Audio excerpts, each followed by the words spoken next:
You're watching ABC7 News at 7. It's so simple. It's called "I'm sorry, you can't come in." You have to go in through a legal process. Law and disorder, families separated at the border, dividing an already divided country. Good evening, everyone. I'm Alan Cohen, and welcome to ABC7 at 7. We'll have more on our top stories in just a moment, but first, breaking news out of Maryland. 5 people are dead, several others are injured after a gunman opened fire at the offices of the Capital Gazette newspaper in Maryland. As ABC's Janae Norman reports, the investigation is now underway. Police and ATF at the scene of a shooting in Annapolis, Maryland at the Capital Gazette newspaper. There are 5 fatalities that we know of. There are several other persons that are gravely injured. You could see people evacuating, hands raised above their heads, law enforcement working to clear buildings nearby. The police came through, knocking on our door, grabbing the door, and then checking to make sure we are okay. And the next thing you know, he's like, "You need to get out, you need to get out." So then we all ran out into the hallway. Phil Davis, a reporter at the Gazette, tweeting, "There is nothing more terrifying than hearing multiple people get shot while you're under your desk and then hear the gunman reload." Maryland Governor Larry Hogan on Twitter urging people to stay away from the area.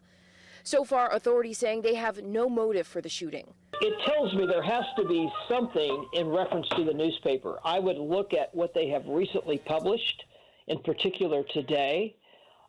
Is there something in an article or an editorial that would lead them potentially to someone? Did the shooter actually say something before he committed to shooting? It may also give them some insight as to what the motivation might be. The Gazette is owned by the Baltimore Sun newspaper. Officers showing up to the Baltimore Sun's newsroom as a precaution, although there was no known threat against that paper. The police chief says officers swept the building and recovered what they thought may have been an explosive device. He says that has been taken care of, tells us 170 people were safely escorted out of the building, and confirms 5 people are dead. Janae Norman, ABC News, Annapolis, Maryland. Now the need for tighter school security. The Sarasota County Sheriff and School District have finally agreed on a plan. The upcoming school year, school resource deputies will be placed in all middle and high schools within the district. There will also be an SRO in Booker Elementary School. Each high school will have 2 deputies on staff. Middle schools will have 1. The cost will be split 80-20 with the Sheriff's Office. That's about $1.2 million price tag for the district. I take the sheriff at his word. He's ready to move forward and work together, and that is my commitment, and so forward we go. As far as the elementary schools, Sarasota County School District has offered 19 officers jobs. 15 have already accepted. These positions, along with the chief position, are pending background checks and school board approval. The district expects all the officers to be ready for the first day of school. Boosting pedestrian safety, Sarasota County has added a new pedestrian crosswalk near US 41 and 1st Street called a hawk signal. It gives pedestrians time to cross US 41, but it will also add a few minutes to your drive. Drivers will see a yellow signal to slow down, a red light for drivers to stop, and a red flashing light warning drivers to proceed with caution. Sarasota City Manager Tom Barwin wants to raise taxes, but a majority of commissioners are saying not so fast. The city hasn't raised the tax rate in 5 years, and despite the increased revenue from property values going up, Barwin says it is not enough. In this year's budget, we will be taking back the operations of maintenance responsibilities for 5 of our major park operations. It's a structural cost increase to our city budget, about $2 million a year. If the tax increase stands, the average homeowner would pay about $18 more per year, and the next vote is in 2 weeks on July 9th. A new hospital planned in Venice may answer another big need in the city, a hurricane shelter. Sarasota Memorial Care is planning to build a multi-million-dollar hospital off of Laurel Road, along with emergency department, medical offices, and a parking garage. The campus will also include a hurricane shelter. Even though evacuation is the smartest thing to do and is something we should do, Hurricane Irma also showed us that you really can't get everybody out of here. The hospital is expected to bring about 600 to 1,500 new jobs. Officials are still working with the city on the permits and zoning requirements. They hope to start construction in January. More money is on the way to help the state as it recovers from Hurricane Irma. The federal government has approved Florida's request for $616 million that will be partially used to repair destroyed or damaged homes. Red tide is still affecting Sarasota and Charlotte County beaches. This morning, a 300-pound sea turtle washed up on Manasota Key. It is the fourth recorded death of a sea turtle found since the recent wave of red tide. If you are making plans to head to the beach, first check current red tide conditions. A link is on our website at mysuncoast.com. And a no swim advisory has been issued for Bird Key Park. Today, tests revealed heightened levels of bacteria. The beach will remain closed until further notice. Health officials are saying decaying algae, heavy rain, and animal feces are responsible for the elevated levels. At this time, no other beaches are affected. Now let's head over to ABC7's Chief Meteorologist Bob Harrigan with the first alert forecast. Bob. Thanks, Alan. We have had some shower activity finally west of I-75. You know, we have a deficit of 3 inches here west of I-75 in a lot of areas as a result of that persistent inland thunderstorm activity. But you can see the showers working their way by. Not everyone got the rainfall. Northwest Bradenton hardly saw any rain at all today, and especially just around I-75, not a lot of rain. The trough of low pressure here over the southeastern states is generating severe storms tonight into Alabama and into the panhandle of Florida, where there are severe thunderstorm watches out at this hour. This trough has bumped this high pressure ridge down to our south. It's also weakened it. When that happens, you have a better chance of getting some lift and some instability in the atmosphere, and that's what we saw today. Most of the rain is over, although still some light rain occurring near Palmetto up toward Parrish and near Ellington. But the bigger storms that were around are weakening, as most of the energy that was around earlier today has been used up by previous storms, which really fired up and brought some pretty good downpours into downtown Sarasota near Venice and also into Osprey. You see that one lone storm off of Siesta that should continue on a southerly course and stay away from the coastline there. It has not been generating lightning, but we have to keep an eye on that cell. This particular area is weakening out north of Holmes Beach. Looks like some light rain showers there at the extension of I-75 and 275. But for the most part, it looks like a pleasant evening. Rain-cooled air has chilled things out a bit, and it looks to be much better for the remainder of the evening. Alan? Thanks, Bob. First Lady Melania Trump made her second visit to an immigration facility today as the deadline set by a federal judge approaches for the administration to reunite children separated from their parents. That's tonight's topic, as ABC's Zachary Quiche has the latest. First Lady Melania Trump making a second trip to meet with officials at a center holding undocumented children separated from their families. This time she traveled to Tucson, Arizona. I'm here to support you and give my help, whatever I can, for behalf of children and the families. Lydia Souza got the help she needed today when a federal judge in Chicago ordered the government reunite her with her 9-year-old son. Today, a government watchdog began inspecting these holding facilities for kids. For now, more than 2,000 children of undocumented immigrants call these places home.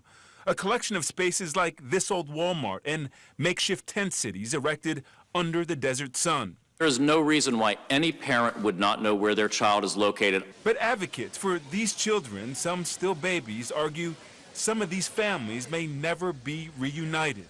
A federal judge has ruled that more than 2,000 children separated from their families must be reunited within 30 days, and for children under 5, within 2 weeks.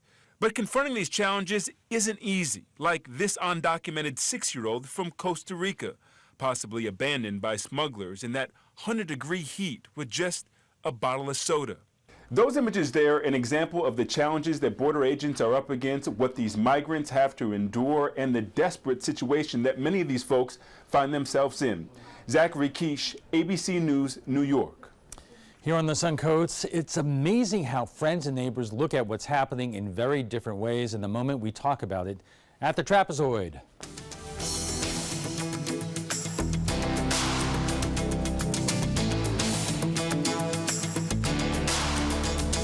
Chris Domine is a husband, father, an athlete, even an Ironman. But But 10 years ago, Chris's kidneys were failing. The doctor said if you don't do dialysis, if you don't get a kidney transplant, you are going to die.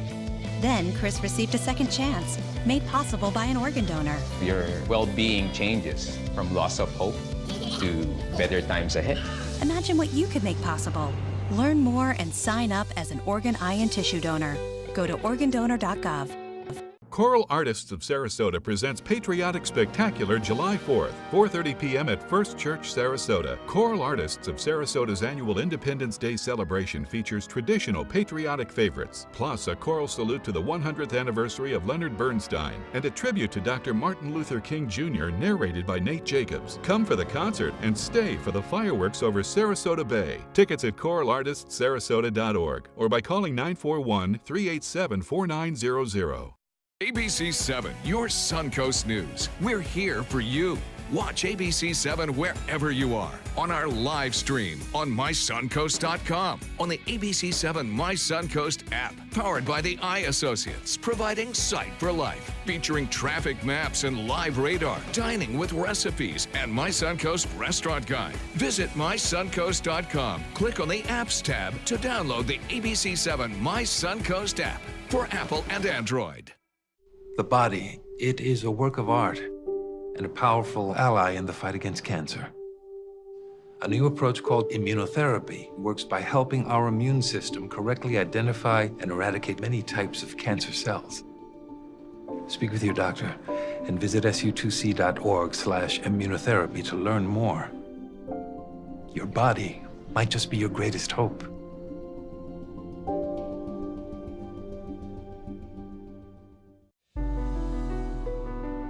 I think about my own family and I think about my own kids' dream, and I see these kids' dream. There's something about dance that just is universal and just speaks to everybody.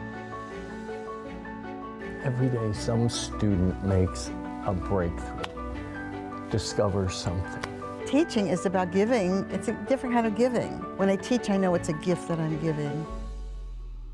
You know, fortunately, this was my first job out of college, so I was able to come back home and work in my hometown. I wore two hats. I was sports director and I was a news anchor. I did that for a few years and then decided to go full-time into news. Well, I love our team here at ABC7. We have a great mix, and it really is a great mix of personalities, of experience that meshes really well into a really strong team. I'm Scott Dennis, and I'm here for you. Welcome back. It's amazing, isn't it? Friends and neighbors here on the Suncoast can hear and see the sights and sounds of what's happening on the border and have polar opposite reactions, with the U.S. government separating children from their parents. Images of anguish, the sounds of wailing children crying for their mothers have a lot of folks outraged. On the other hand, a lot of viewers watching this now don't blame the policy, but rather the media for reporting it and or prior presidents for not doing enough to secure the border. And joining us for more are Rod Thompson of the RevolutionaryAct.com and Susan Nyland, the president of the Sarasota ACLU. Did I get that right? Thanks both for being here tonight. And let's start with that, because we are all seeing and hearing the very same things, but we're looking at it completely differently. And I know, Rod, you've been writing about this a lot. Right. So I think your analysis there is exactly right. Everything in the world now happens through the prism kind of how you view Trump. It's kind of amazing and terrible. I think in this particular case, I have a real problem with the media coverage of it, not because it's covering it, because of the enormity in which it's covering it now and the relative little in which it covered it when very similar things were going on in the Obama administration. And I'm not blaming Obama. Obama was suffering under the same laws and judicial decrees that have been befuddling the Trump administration right now. But I think the media coverage has been very heavy, specifically because this was a Trump policy, and we see that through a lot of media coverage.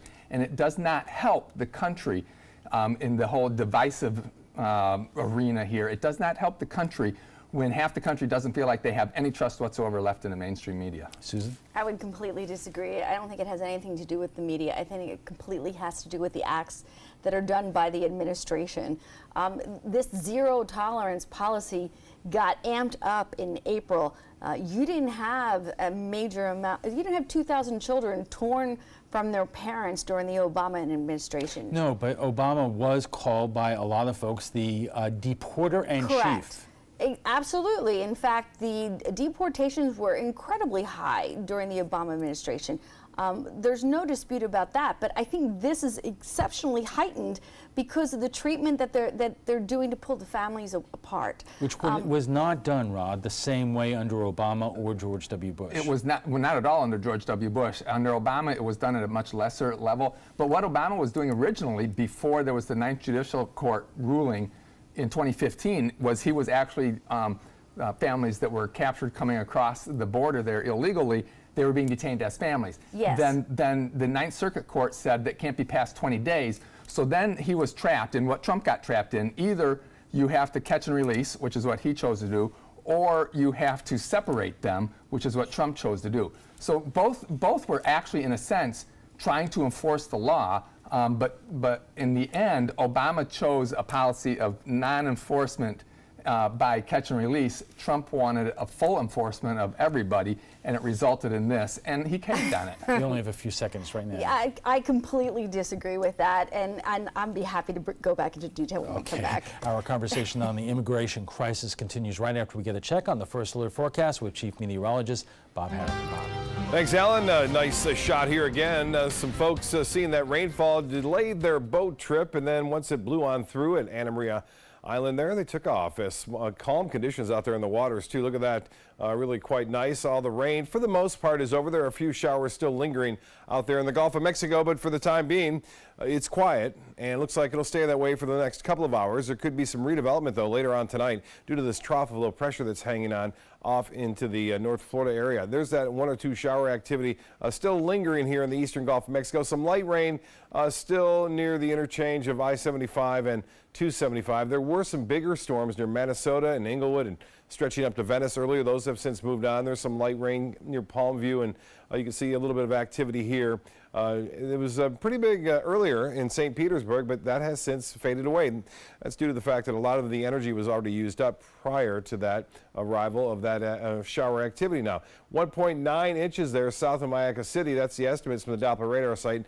Lesser amounts near the coast, but finally some rain west of I-75, something we haven't seen much at all this month, and it looks as though we'll see a little bit more over the upcoming days. That will be as a result of that trough of low pressure to our north. So the remainder of the evening, I think, generally stays cloudy. There may be an isolated shower or two with some redevelopment, say around midnight or so out in the Gulf of Mexico. Currently, we have some high clouds around, but still 81 degrees. The heat index has come down. That's really nice. And about 4 o'clock this afternoon, that number was at 100 degrees, and so it's cooled a little bit. The winds are light out of the east-southeast, and the high today, not too cool, 91 degrees, a little bit above average. And as far as the forecast goes tomorrow, we'll count on a few showers possibly in the morning, and then midday, a little bit better chance of more widespread rainfall in the afternoon. There'll be scattered storms. Some of that could be heavy at times. There will be some lightning accompanying those storms, and the temperatures will warm into the upper 80s to near 90 degrees, heat index in the upper 90s. Well, big storms flaring up in 3 separate areas, one over northern sections of Minnesota, also into Illinois where there are severe weather watches there,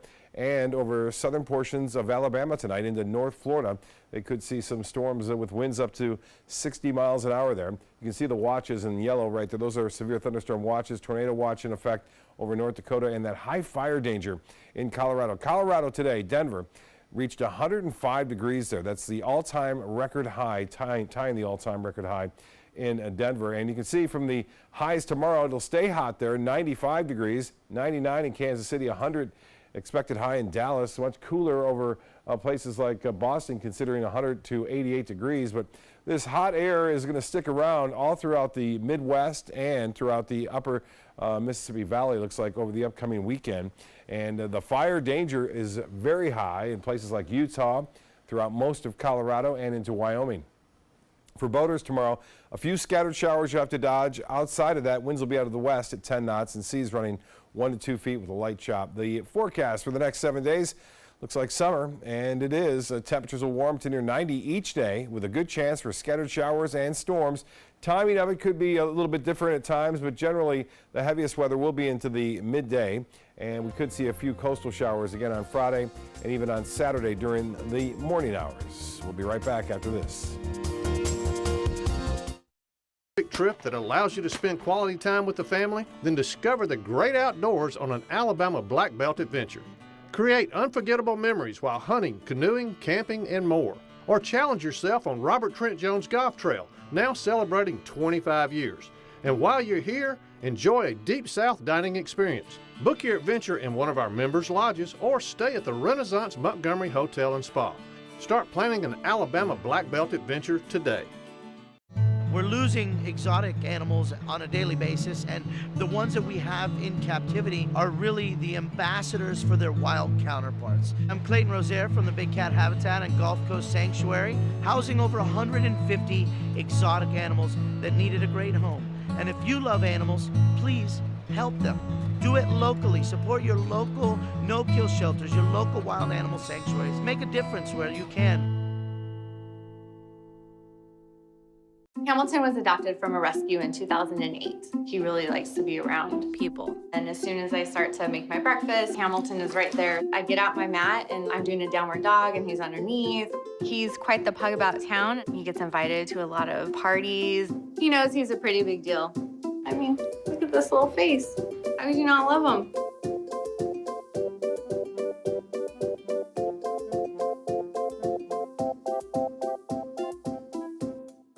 Are you a food lover, restaurant goer, or home cook? Then check out My Suncoast Dining on mysuncoast.com, your guide to the foodie lifestyle. ABC7's own Chef Judy serves up her favorite recipes, cooking tips and trends, dining blogs, and helpful step-by-step videos. And you'll love the restaurant guide with direct links to your favorite Suncoast eateries. Whether you're cooking in or dining out, whet your appetite with tasty tips from Chef Judy at mysuncoast.com/dining. Supan, part of the U.S. Paralympic rugby team.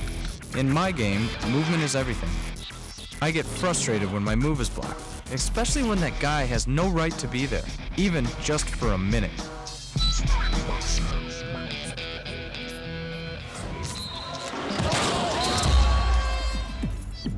I love a challenge, but I don't like to play this game every day.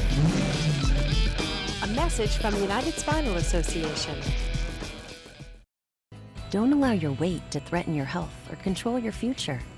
Excess weight or obesity can cause emotional and physical health risks. But you can take control. The Your Weight Matters campaign offers free resources and tips to help you measure and understand your weight. Take the Your Weight Matters Challenge. The free toolkit prepares you to speak with a healthcare provider about your weight. Your weight does matter. Take the challenge and take control today.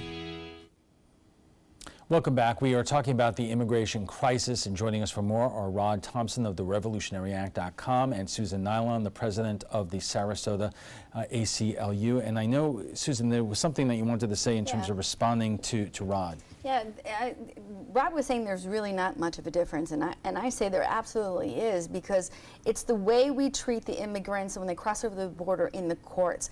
And Jeff Sessions is treating them in the criminal courts, which is why he can justify separating the children from the parents, is because they're quote-unquote criminals.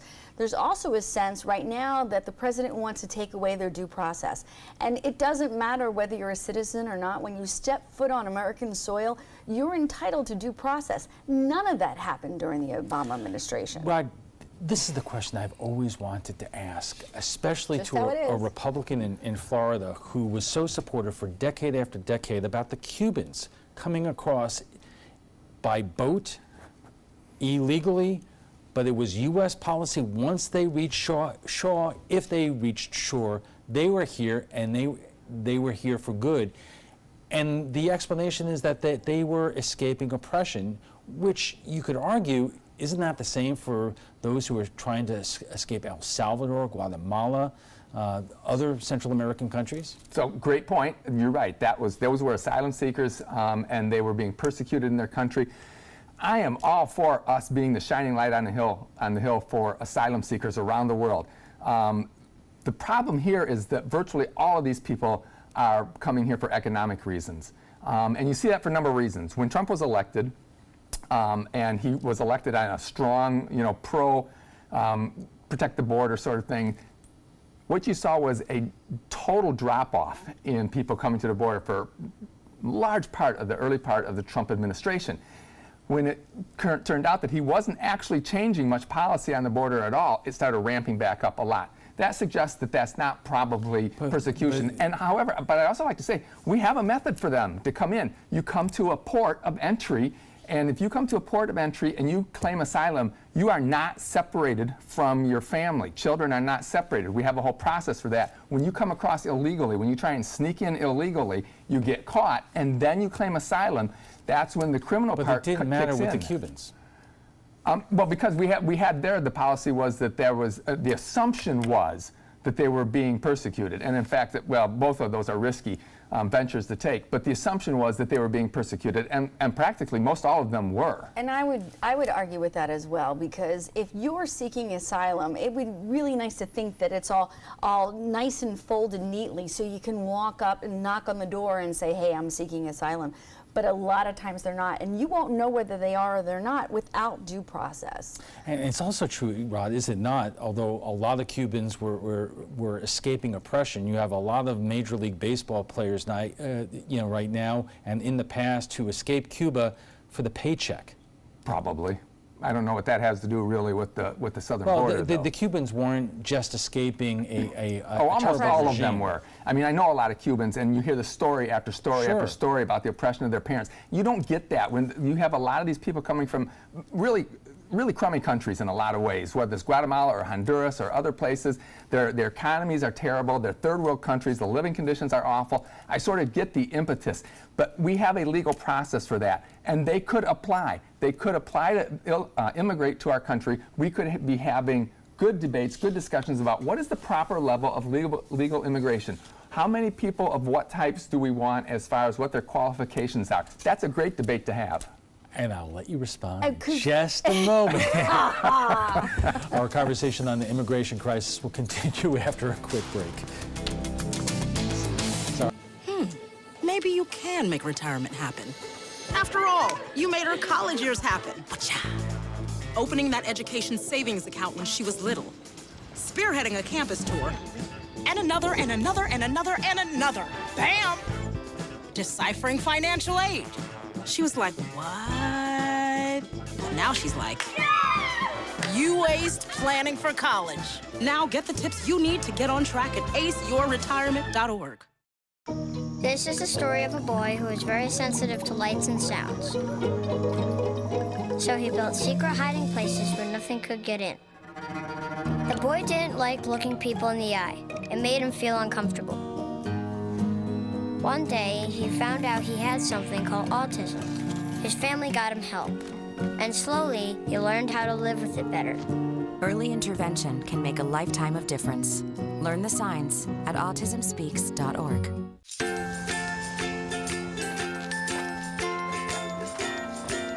All right, crew, let's get started. All right.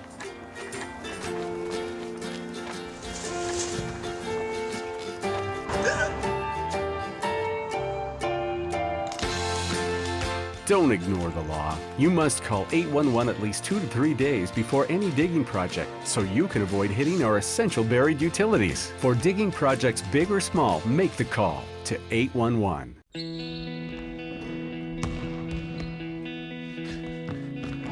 I just need a second.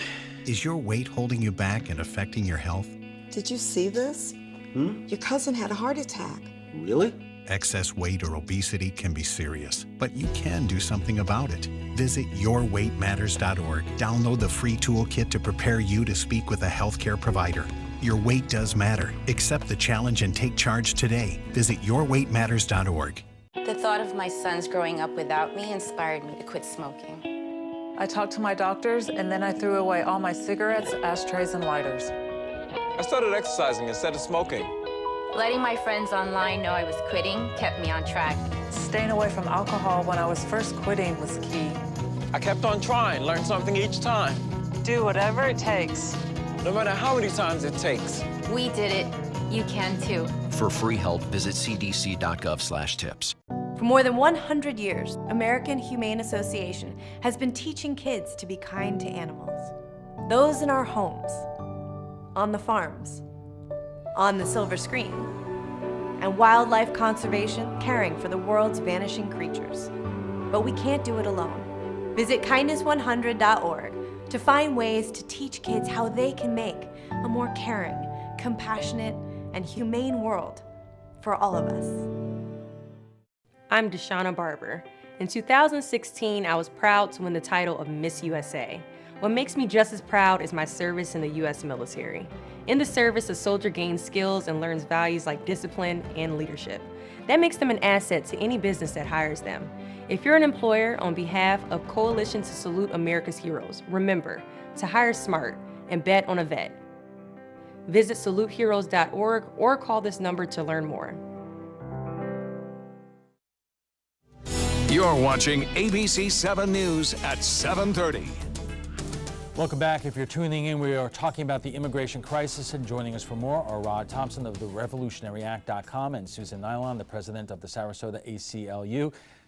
Do you remember how you wanted to respond to Rod? Yeah, you know, Rod says that he wants to focus on the solutions and the fact that people should come in the proper channels, but we've been talking about our immigration issues for a really long time and how many decades it takes to actually get status here. So sometimes the crisis far exceeds the capability of what we are, and the reason we don't talk about solutions is because it doesn't serve the political arena. You have to have... Side? On either side, you have to have the monster under the bed to scare everybody about in either direction. So I really seriously doubt that we're actually going to resolve anything. Hold on one second, because Rod, one could make the argument that, well, a lot of people, including a lot of Republicans, have a problem with what the president did the last couple of weeks and how he went about it, that he may at least be forcing Congress to act. And if we haven't gotten that lesson now, Congress is not acting. You have a Republican-controlled Congress. They cannot get it done. You can make the argument, neither did Barack Obama. So what are your solutions? Well, wow. Okay, so first of all, it's right that Congress isn't doing anything. I mean, okay, so Susan and I agree on this point. This has been a bipartisan train wreck. Both parties are at fault here. Both of them see benefit in the status quo, the way it's been. And I think that's been deplorable for the American people, and actually for a lot of these people that we've enticed to take an incredibly dangerous journey with their children to come up here. This is all terrible. This is totally fixable by legislation. For one thing, they could just pass a law saying you can keep, that would basically correct what the Ninth Circuit Court ruled. Basically, you can keep them together. You can, keep them together. That's one possible. I would say another possible solution, and this one's a little more outside the box, but is to look at. You want to say something? Well, I want to bring you both back to what our original idea was for here. Suncoast residents talking about this terrible problem, and I want you both for a moment to address inevitably the comments you're going to see on Facebook tomorrow, because from both sides, from the Republican or conservative side, you're going to see a lot of angry comments about those people, some of which, Rod, are pretty offensive, that they are almost not real or legitimate people. And Susan, you know what the comments are from the Democratic side in terms about how terrible Trump and the Republicans are for this situation. What would you tell folks from both sides who are going to be watching this right now? Well, for one thing, I would look on my Facebook feed. I get a ton of interaction, a lot from conservatives. I don't really hardly ever see any of that. I don't know anybody that has a concern. Look at my Facebook feed. Well, maybe so. Perhaps you trigger people more than I do. But the whole concept that this is a brown person issue absolutely drives me crazy. This is a law and order issue where we ought to have control of our own borders. This is not hard to understand. Every country does this. Every country should be able to do this.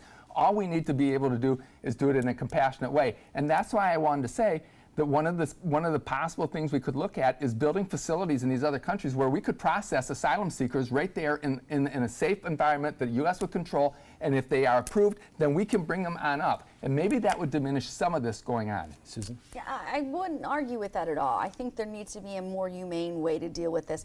I think there also needs to be a way that we need to force Congress to get their act together, because I'm really tired of this being a political football. But I also want to address that more than anything, there's a judge that requires the families to be reunited within a matter of weeks. And more than anything, that needs to be a priority, and then go back to dealing with the immigration issue. All right, I want to change subjects for a little bit because of the news out of Baltimore, or out of Annapolis, Maryland today, in terms of the shooting at the newspaper. 5 are dead.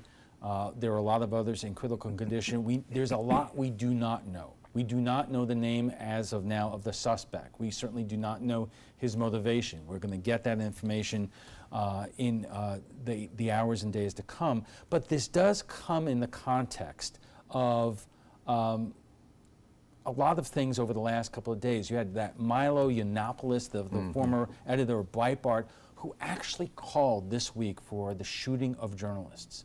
You had the President of the United States telling a crowd the other night that the media is the enemy of the American people. And then we're shocked that things like this happen. Rod? Yeah, so easy. You mentioned those two. Milo Yiannopoulos, I have no idea why anybody, he's just a provocateur and a publicity hound. Correct. Ignore him.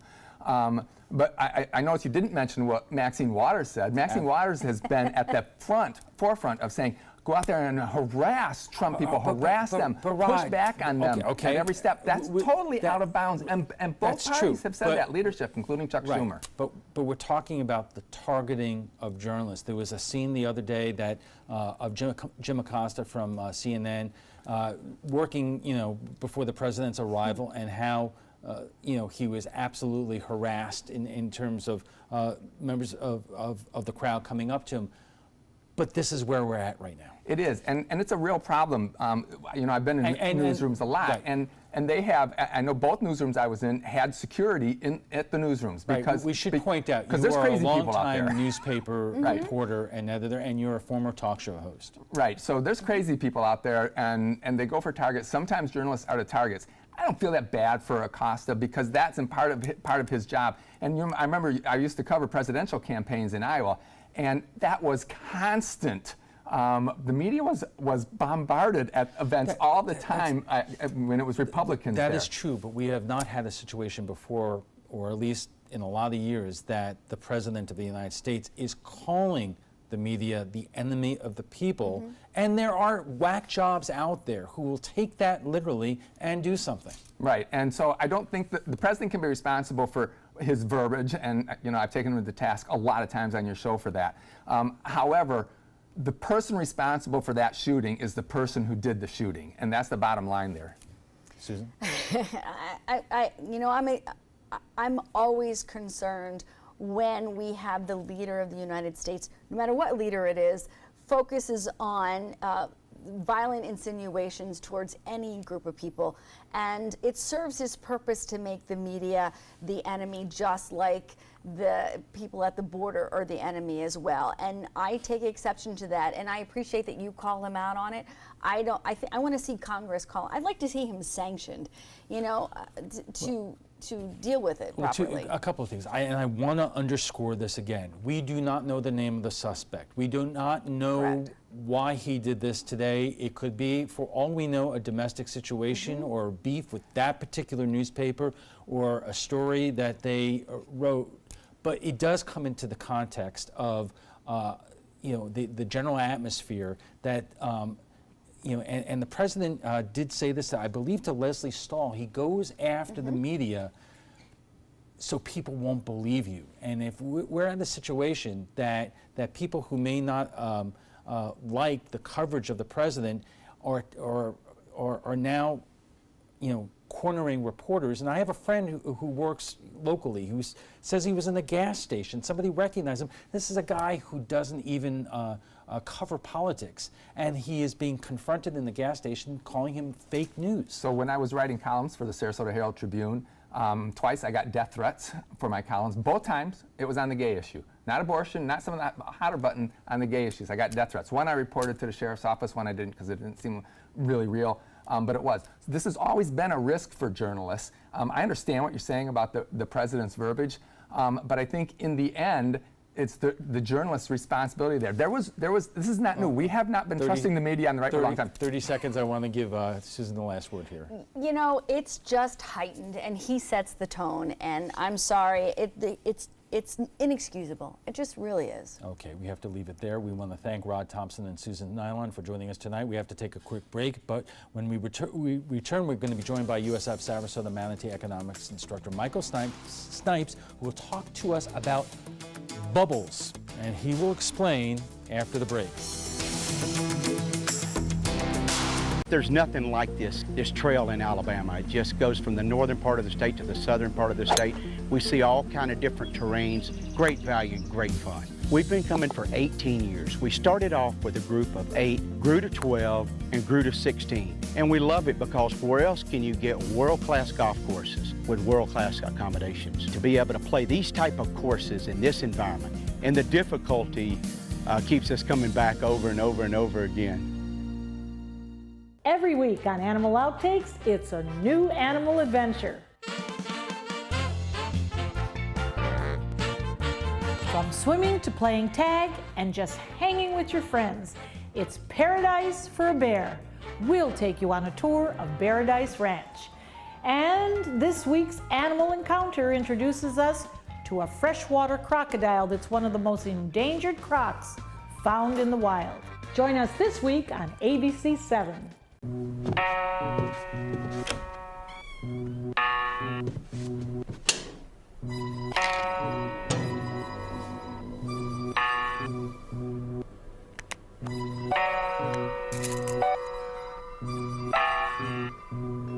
Who else has been taking your prescriptions?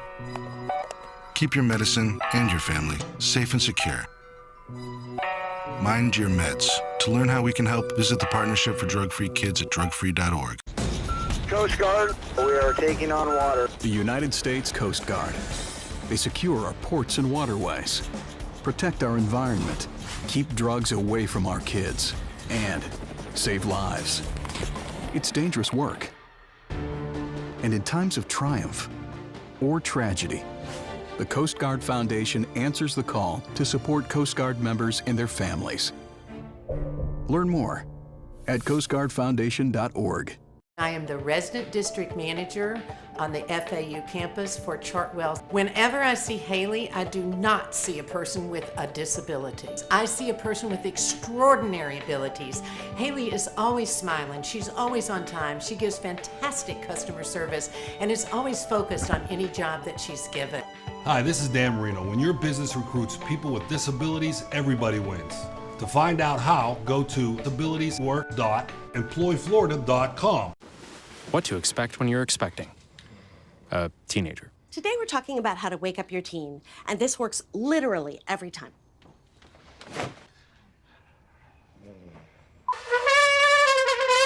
Good kisses. Good kisses. You heard how loud I heard. It wasn't you. Yeah. It was the... Is that bacon? You don't have to know it all to be a perfect parent. Thousands of teens in foster care will love you just the same. Welcome back. We are talking about bubbles and economics, and lucky for us, we have USF Sarasota Manatee economics instructor Michael Snipes here to explain, because I have no idea what you're talking about. Yeah. So this ties into what we were talking about last night as well. And you hear a lot about the housing bubble, and you hear about the tech bubble in the early 90s, and you've got computers here, and we've got tulips, because it's generally acknowledged that the first bubble had to do with tulip bulbs in Holland. So what exactly is a bubble, right? So let's have kind of the 2-minute version here. So let's say that I've got something that's worth $100, and let's say that this is a house that's worth $100. And let's say that I have a speculator move in and say, oh, I think that in the future this is going to be worth $150. So what he's going to do is I'm going to say, I'm going to make you an offer for $125. And then both people are going to take that. He earns $25. He can expect to earn $25. And so then another speculator comes in and says, oh, well, now the price of this thing has gone up. Now this person was willing to pay $150 for it, maybe I'm willing to pay $175 for it if I think that the price is going to continue to go up. And so this keeps going and going. And we have another speculator come in and says, oh, well, I thought this thing was going to go up, and I'm going to offer $225 for this. And so there's really kind of two ways to view this.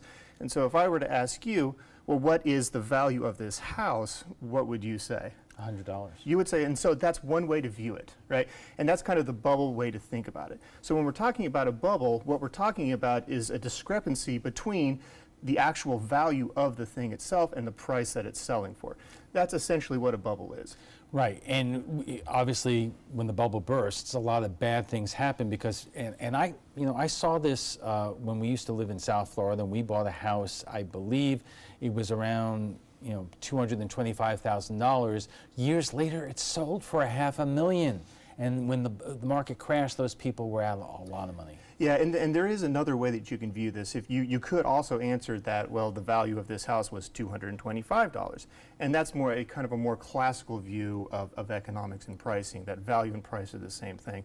But if we think that bubbles are a real thing, then what we're talking about is a discrepancy between kind of the inherent value of something and the price that it's selling at. And it could be a house, like we saw in 2008. There was no real good reason why we saw housing prices, doubling over the course of a year or two. There was no real reason for that.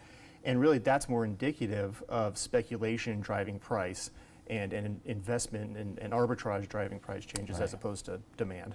All right, Michael, thank you. Thanks to USF Sarasota Manatee Economics Instructor Michael Snipes for joining us tonight. When we return, your primetime headlines, a check on that developing story in Maryland. What are we learning about the deadly shooting out of the newspaper there? But first, let's get an update on our primetime headlines and our weather let's go to Chief Meteorologist Bob Harrigan with the latest forecast. Bob.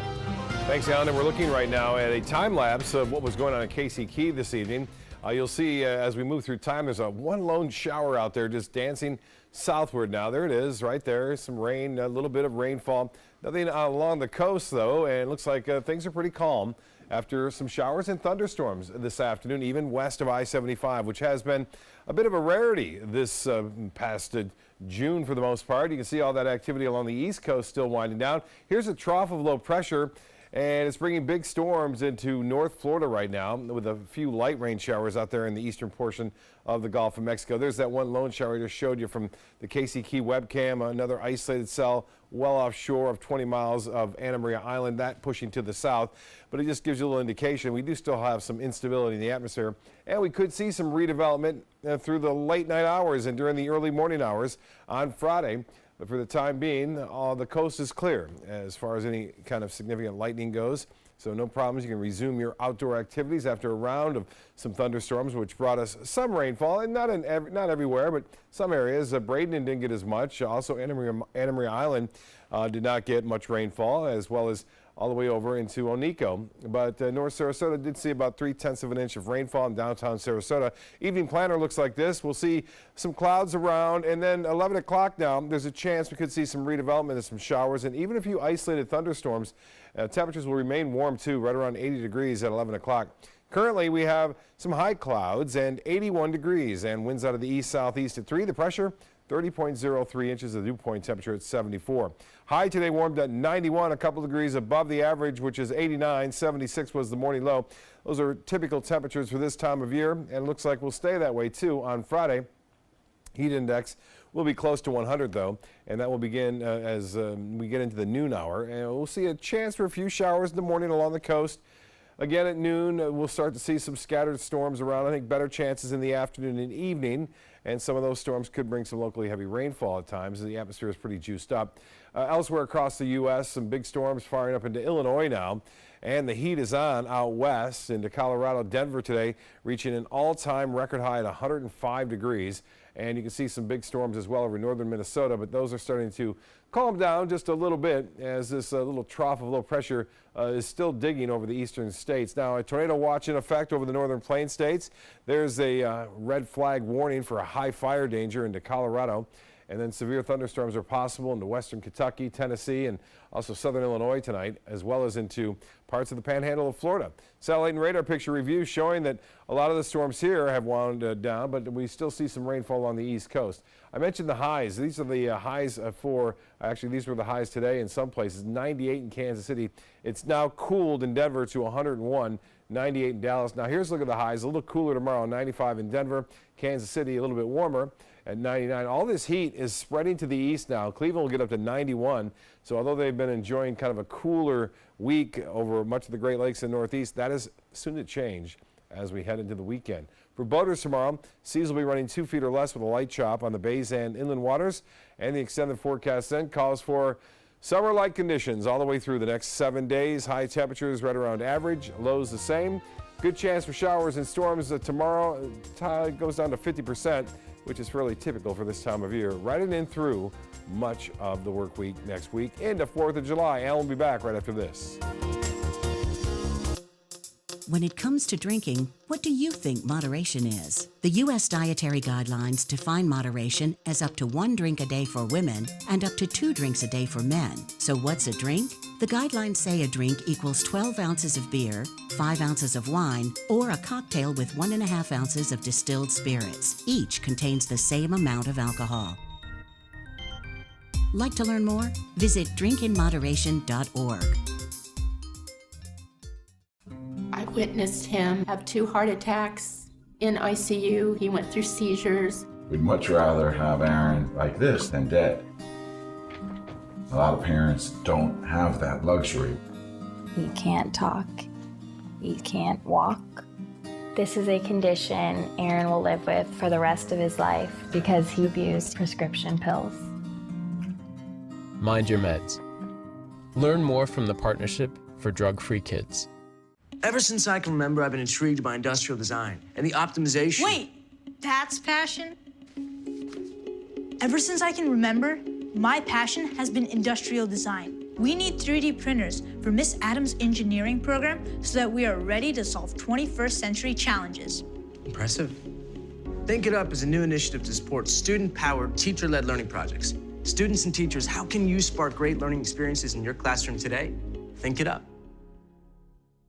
In life after the military, it's our duty as veterans to have each other's back. I'm retired Colonel Greg Gatson, and it's my mission to help you get the benefits and services you've earned. If you need to file a VA claim, remember these important steps. Submit an online claim through ebenefits.va.gov. Work with an accredited Veteran Service Organization, or VSO. And if you need to attend a VA claim exam, please go. Visit this website to learn what to expect. It's been about a month, and I can honestly say I've seen the change in me. I went from being a depressed girl who didn't want help to this happy, caring girl who loves helping other people. I just really hope that people that went through what I went through get the help that they need because their story is important and they are loved. Thank you so much for everything.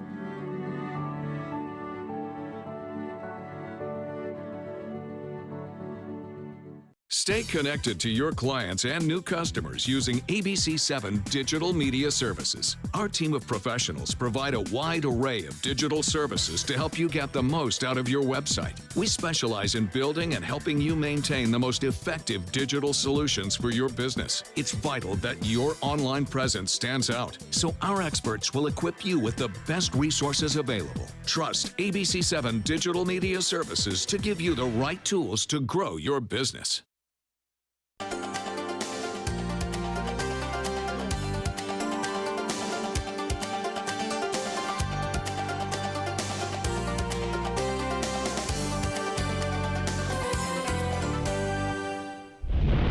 Checking primetime headlines, police say the suspect in the shooting at a Maryland newspaper is in custody and is now being questioned. 5 people are dead and as many as 3 are gravely injured. Officials say the suspect they have in custody is a white male, but his identity has not been released. And we are learning, however, that he may have mutilated his fingers in order to avoid being easily identified. The gun used is described as a long gun. Investigators say no gunfire was exchanged between the police and the suspect. The Deputy Attorney General and FBI Director facing tough questions. House Republicans angry over the FBI and Justice Department's handling of the Clinton email and Trump-Russia investigations. ABC's Janae Norman tells us how the hearing played out. A contentious hearing on Capitol Hill. Did you threaten to subpoena their calls and emails? No, sir, and there's no way to subpoena phone calls. Well, I mean, I'm just saying. I'm reading what the press said. I would suggest that you not rely on what the press says, sir. Deputy Attorney General Rod Rosenstein, the man in charge of the Russia investigation, facing tough questions, accused by Ohio Congressman Jim Jordan of intimidating congressional staffers and hiding information from Congress. I support this report, sir. I'm not trying to hide anything from you.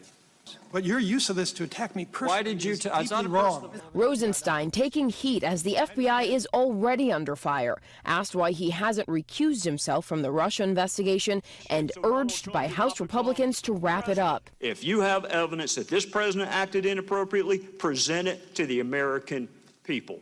Whatever you got, finish it the hell up. The emergency hearing before the House Judiciary Committee on the same day the House voted on a resolution demanding the Justice Department comply with requests for documents and subpoenas. Democrats argue the move is a coordinated effort by Republicans to undermine the Russia investigation and the credibility of Robert Mueller, the DOJ, and FBI. Today we meet so that the majority can criticize the Deputy Attorney General to his face, largely about his failure to produce documents that you know he cannot produce. President Trump has called the Russia investigation a witch hunt he says is carried out by 13 angry Democrats. Today, Rod Rosenstein testified, quote, "I'm not a Democrat and I'm not angry." Janae Norman, ABC News, Washington. President Trump will meet with Russian President Vladimir Putin on July 16th in Helsinki, Finland. The two leaders are expected to discuss relations between the United States and Russia and a range of national security issues. But some critics say President Trump should not agree to the summit, given that his own intelligence agencies say Putin was directly involved in Russian interference in the U.S. election. But today, Trump is once again casting doubt on that conclusion, tweeting about the investigation, calling it a rigged witch hunt. And that's all the time we have for this evening. I'm Alan Cohn. Thanks for joining us. Have a great night.